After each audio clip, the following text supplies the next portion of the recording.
Hi guys, tudo bem com vocês? Eu espero que com vocês esteja tudo ótimo, comigo está. Hoje a gente vai falar sobre uma querida que acabou se tornando santa, de tão merecida que é, porque ela é simplesmente maravilhosa. O perdão que ela concedeu, eu não consigo.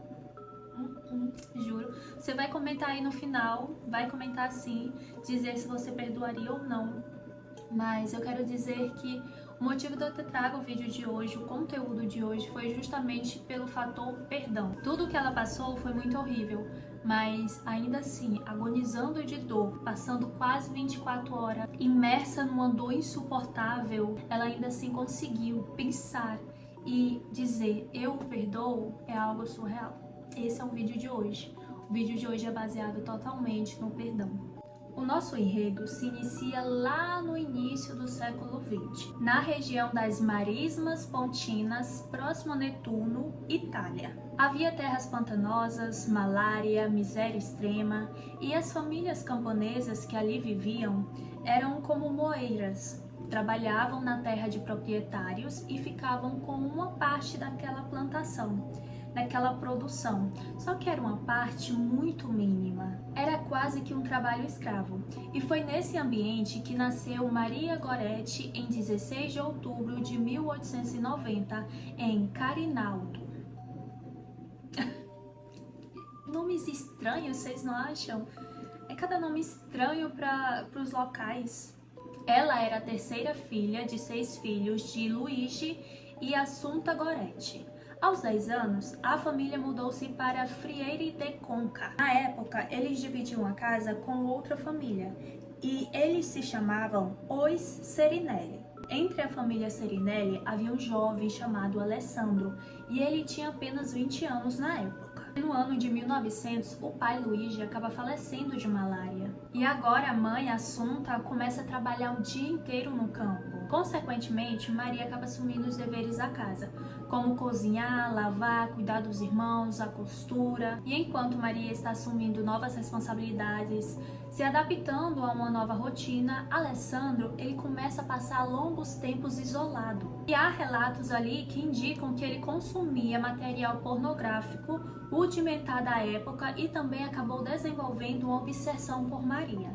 E vale citar que ele já havia feito várias investidas sobre Maria, para que ela aceitasse ele, só que ela sempre o recusou. No dia 5 de julho de 1902, em uma tarde, Maria ela estava ali sentada na escada externa costurando uma camisa. Alessandro acabou avistando ela e então decidiu se aproximar, só que suas intenções não eram nada agradáveis, vamos dizer assim. Ele tentou arrastá-la ali em direção a um quarto. Ela tenta gritar e ele fica ali tentando tapar a boca dela. Ela teria dito o seguinte: não faça isso, é pecado, você vai pro inferno. Essas seriam suas palavras segundo o depoimento registrado na época. Mas, infelizmente, com essas palavras, ela acabou deixando ele muito furioso. E aí ele acaba por pegar um furador de gelo e desfere nela 14 golpes. 3 deles acaba atingindo o ombro dela, mas 11 pega o seu abdômen. Eu não sei dizer se foi sorte, mas ela foi encontrada viva e foi levada a um hospital ali de Netuno. Sabe o que é pior? Além disso tudo que já foi citado, ela teve que fazer uma cirurgia e tiveram ali que remover parte do intestino dela que tinha sido perfurado. Só que tudo isso sem anestesia. Bem, as pesquisas citam que na época não havia anestesia moderna.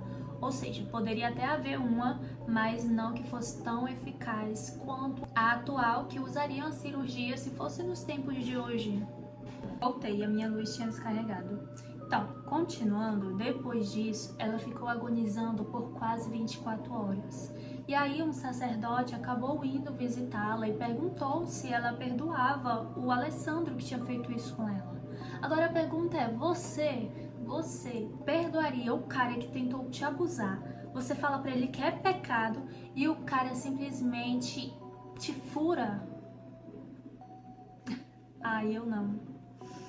Santa seja ela, porque ela se tornou, tá? Adiantando o final da história, ela se tornou.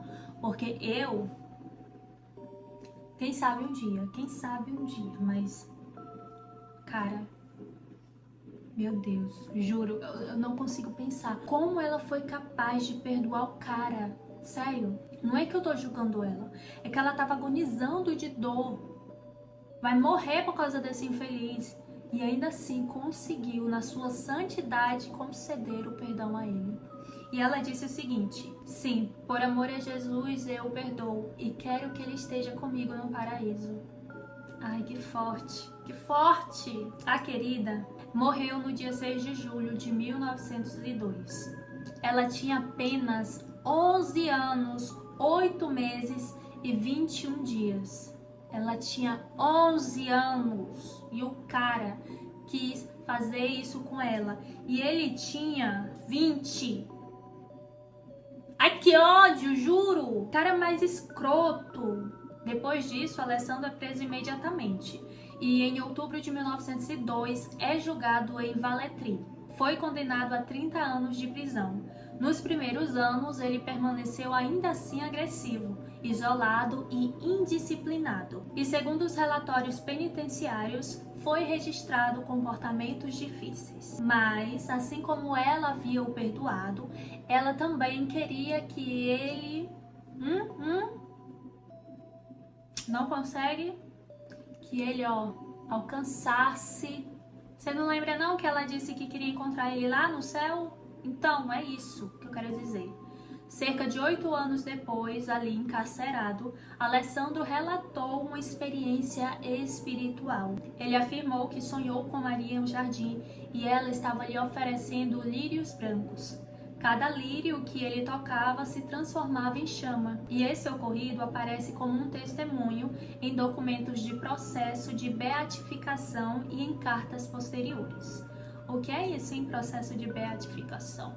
O Google diz o seguinte: é uma investigação rigorosa da Igreja Católica para que possa reconhecer que um fiel falecido viveu virtudes heróicas, ofereceu a vida, martírio, ou teve uma fama de santidade. Bem, após isso, Alessandro acaba mudando o seu comportamento, se torna um homem disciplinado, trabalha ali como jardineiro da prisão e passa a frequentar também assistência religiosa. E, consequentemente, em 1929, ele acaba sendo libertado, e não é mais um preso. Só que você acha que Alessandro vai se contentar em não estar mais na cadeia? Você acha mesmo que ele não vai aprontar? Ele vai. Ele avista a mãe dela, se aproxima e então ele se ajoelha. Ele pede perdão. Sim, ele pede perdão para a própria mãe da... própria mãe da sua vítima.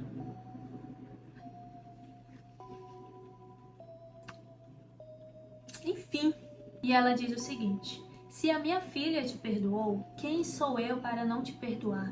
Outra santa! E no dia seguinte, logo no dia seguinte, sim, eles dois foram lado a lado comungar. Esse fato dos dois estarem juntos, entre aspas, né, porque eles apenas foram comungar, chamou a atenção dos moradores. Chamaria a atenção de qualquer um, isso é fato. E acabou sendo registrado na documentação eclesiástica. Agora a gente vai pular muito tempo, tá? O encontro deles ocorreu no Natal de 1934. Agora a gente vai pular para 1950, 24 de julho, para ser mais específico. Havia cerca de 500 mil pessoas ali na Praça de São Pedro, no Vaticano. Sob o pontificado de Pope Pius XII, Maria Goretti, que é a vítima, né, acaba sendo declarada como uma santa. Digna como tal. Ih, bota aí, Área, várias palminhas, ela merece. Continuando. Lá na multidão, sim, na multidão dos 500 mil, havia quem? Assunta Goretti e o Alessandro Alessandro Serenelli.